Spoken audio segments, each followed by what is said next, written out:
Hello students, myself Raju Sharma. Today I am going to discuss Human Genome Project. It's a very important topic for class plus 2. So what does the genome stand for?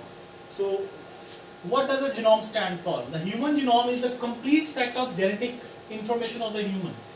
इसका मतलब ये होता है जो आपका genome बेटा एक word है, ये इसमें पूरे आपके डीएनए में जितने भी आपके जीन्स हैं उनका कलेक्शन है. जीनोम हम जो वर्ड यूज करते हैं ना, ये यूज हम करते हैं for the complete set of genetic information for the human. ठीक है. The human genome is by far the most complex and the largest genome. Human genome सबसे बड़ा जीनोम है. जीनोम का मतलब है कलेक्शन ऑफ जीन्स. ठीक है. एंटायर न्यूक्लियोटाइड सीक्वेंस जो आप ATGC सीक्वेंस होते हैं, सारे सीक्वेंस जब आप कंबाइन करते हैं तो वो क्या बनता है? ह्यूमन जीनोम बनता है. Its size spans a length of about 6 feet of DNA containing more than 30,000 of genes. Human genome में अगर आप पूरे human genome की बात करते हैं, इसमें हमारे पास total around 30,000 क्या होते हैं बेटा? Genes हैं. ठीक है. The DNA material is organized into haploid chromosomes, a set of 22 autosomal and 1 sex chromosome. देखिए जो हमारा जो जितने हमारे जो क्रोमोसोम्स हैं हमारे पास ह्यूमन में, we have a 22 ऑटोसोम्स होते हैं और एक हमारे पास एक सेट क्या होता है? सेक्स क्रोमोसोम्स का होता है, चाहे वो XX है या फिर XY है. तो ह्यूमन जीनोम का मतलब ये होता है बेटा complete set of DNA for the human. जितने भी जीन्स हैं उनके सारे सीक्वेंसेस को हम क्या बोलते हैं? Human genome. तो इसके फीचर्स क्या हैं ह्यूमन जीनोम के? Human genome consist information of the 24 chromosomes. ठीक है. 22 ऑटोसोम्स हैं, एक X है और एक क्या है? Y है. जितने भी हमारे क्रोमोसोम्स हैं उनकी पूरी की पूरी इंफॉर्मेशन, जैसे जितने भी क्रोमोसोम्स हैं, क्रोमोसोम किसके बने होते हैं? अगर आपको मैं सिंपल लैंग्वेज में बात करें, हम सबसे पहले हमारे पास डीएनए आता है बेटा. डीएनए के बाद क्या आता है? डीएनए प्लस हिस्टोन प्रोटीन्स क्या बनते हैं? न्यूक्लियोसोम्स. न्यूक्लियोसोम्स के बाद हमारे पास आते हैं क्रोमैटिन्स. क्रोमैटिन्स के बाद क्या आते हैं? क्रोमैटिड्स. क्रोमैटिड्स के बाद क्रोमोसोम्स. तो अगर हम इससे बैक चले, क्रोमोसोम जो है हमारे पास, क्रोमोसोम से हमें किसकी इंफॉर्मेशन मिलेगी? पूरे डीएनए सीक्वेंसेस की इंफॉर्मेशन मिल जाएगी. और पूरे डीएनए के सीक्वेंस की इंफॉर्मेशन जो होती है वो हमारा क्या होता है? Human genome. तो अप्रोक्सीमेट हमारे पास टोटल क्रोमोसोम्स कितने हैं बेटा? We have 23 pairs and 46 chromosome. तो 46 क्रोमोसोम की पूरी जीन का सीक्वेंस को हम क्या बोलते हैं? Human genome. The human genome contains over 3 billion nucleotide pairs. Total human genome में हमारे पास बेटा 3 बिलियन न्यूक्लियोटाइड पेयर्स होते हैं. न्यूक्लियोटाइड पेयर्स का मतलब आप समझते हैं बेटा? ATGC ये सब, these all are named as nucleotides. Human genome is estimated to have about 30,000 genes. बताया मैंने अभी आपको कि ह्यूमन जीनोम में हमारे पास 30,000 क्या होते हैं? जीन्स है. Average gene consist of 3000 basis. अगर आप 30,000 जीन को अगर आप देखें, उसमें से एवरेज जीन देखें बेटा, तो एवरेज जीन की जो बेस पेयर लेंथ होगी, दैट इज, या एवरेज जीन में कितने बेस पेयर्स आएंगे? 3000 बेसिस आएंगे. ठीक है. But the size of the gene very greatly, with the largest known as human gene encoding dystrophin containing 2.5 million base pair. तो इसमें सबसे जो लार्जेस्ट है that is 2.5 million base pair. Only about 3% of the genome encode amino acids sequence of the polypeptide and rest is the junk repetitive DNA. ये बहुत important point है बेटा कि अगर आप पूरे ह्यूमन जीनोम को देखते हैं, ठीक है, ह्यूमन जीनोम में हमारे पास basically we have 2 sets of genes. हमारे पास 2 तरह की जीन्स होते हैं. एक तो वो होते हैं बेटा जो प्रोटीन को एनकोड करते हैं, उसको हम बोलते हैं एक्सॉन्स. ठीक है. और जो प्रोटीन को एनकोड नहीं करते बेटा, उसको बोलते हैं इंट्रॉन्स. ठीक है. तो ये बहुत एक मजे की बात है कि हमारे पूरे डीएनए में, पूरे जीनोम में 3% हमारे पास जो है, जो 3% ऑफ जीनोम होता है, यही सिर्फ प्रोटीन कोड करेगा. मतलब कि डीएनए से पहले क्या बनता है? एमआरएनए. ट्रांसक्रिप्शन से बाद क्या बनता है? ट्रांसलेशन से प्रोटीन बनता है. सो सिर्फ 3% of the genome it is undergoing the transcription and translation बेटा. ठीक है. और जो बाकी रेस्ट ऑफ जो पार्ट है, they are not participating in the protein formation. इसका मतलब वो सिर्फ क्या है? जंक है, रेपिटेटिव डीएनए. सो सिर्फ 3% ही हमें क्या दे रहे हैं? प्रोटीन की हमें फॉर्मेशन में हमें हेल्प कर रहे हैं. The function are unknown for the 50% of the discovered genes. तो बेटा हमारे पास जितने 3000 जीन्स हैं, 30,000 जीन है, 30,000 जीन में 50% जीन के अभी तक हमें फंक्शन अभी अननोन है हमारे लिए. These are very unknown functions of the genome. ठीक है.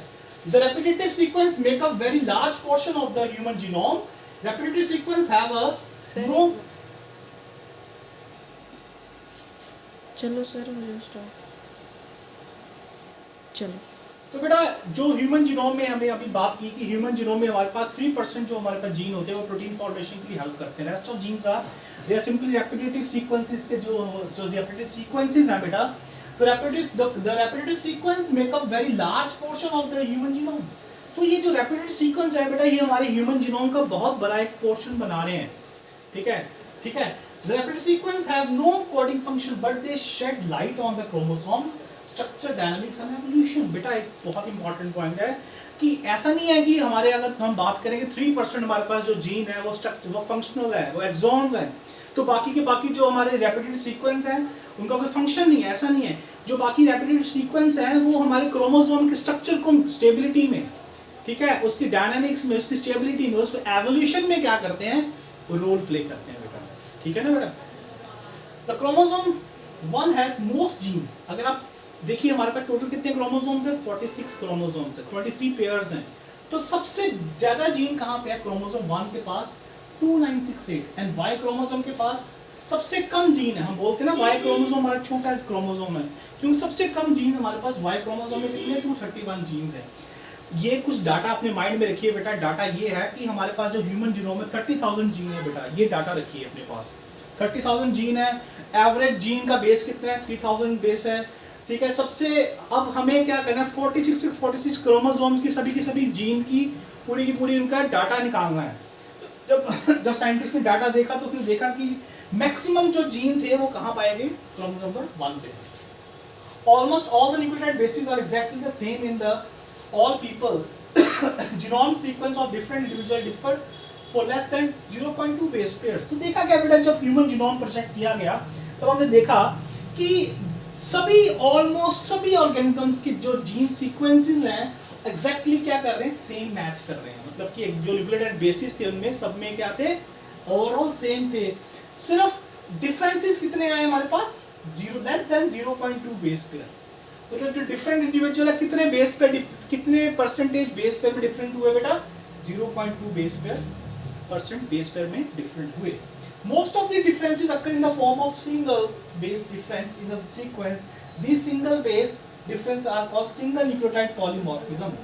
ठीक है, तो बेटा जो डिफरेंसेस पाए गए वो मेनली कहाँ पाए गए, सिंगल न्यूक्लियोटाइड में पाए गए। तो ये जो डिफरेंसेस है डिफरेंट ऑर्गेनिज्म में अराउंड इट सिंगल न्यूक्लियोटाइड, इसको हम क्या बोलते हैं, single nucleotide polymorphism। Clear point? So this is the structure of the human chromosome। ये human chromosome 1 का स्ट्रक्चर है। तो इसमें आपको दिखाया गया कि कैसे हमारे पास जीन सीक्वेंसिंग कैसे हो रही है, तो कैसे आपको जीन सीक्वेंसिंग के सारे कोड्स आपको दिखाए जा रहे हैं। What was the Human Genome Project?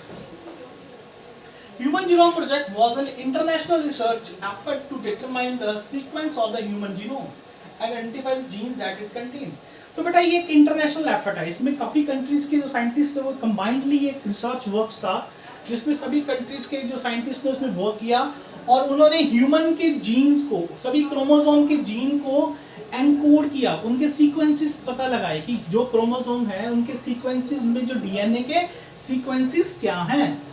ठीक है, The US Human Genome Project is a 13-year effort which is coordinated by the Department of Energy (DOE) and the National Institute of Health (NIH)। तो ये एक combined project है जिसमें कि हमने human genome के सभी जो जीन्स की हमने कोड सीक्वेंस क्या की, पता लगाई बेटा। तो इनके माइलस्टोन्स क्या हैं, 1986 में the birth of human genome project, 1990 the project initiated joint effort of the US government of the Energy and the National Institute of Health, 1994 Genetic Privacy Act to regulate the collection, analysis, storage and use of DNA samples and genetic information is proposed, 1996 Wellcome Trust joined the project, 1998 Genomics is basically a private company founded by Craig, formed to sequence much of the human genome in the 3 years, 1999 completion of the sequence of chromosome 22, the first human chromosome to be sequenced, 2000 completion of the working draft of the entire human genome, 2001 analysis of working draft published। जितना भी data सारा क्या हो गया, publish हो गया। 2003 human genome project sequencing is completed and the project is declared finish 2 year ahead of the schedule. तो दी ये बेटा सारी आपके पास। अब बेटा देखिए गोल क्या है हमारे ह्यूमन जीनोम प्रोजेक्ट्स के, क्या गोल है? गोल क्या थे बेटा? सबसे पहले गोल ये था कि हमें सभी हमारे जितने भी हमारे क्रोमोसोम्स हैं उनके जो जीन्स हैं उनका सीक्वेंस पता लगे हमें, ठीक है। और ये हमारा मेन गोल है कि आपके जो क्रोमोसोम में कौन कौन से जीन पाए जाते हैं, उनका सीक्वेंस क्या है, to identify the genes in the human DNA, सबसे बड़ा हमारा goal. To develop a genetic linkage map of human genome. और जब आपके पास पूरे कनेक्शन होगा, जैसे सभी क्रोमोसोम के जीन सीक्वेंस पता होगा, तो आप एक लिंकेज बना सकते हैं कि कौन सा जीन आपके पास किस क्रोमोसोम पे है, उसका आपस में क्या इंटरलिंकिंग है।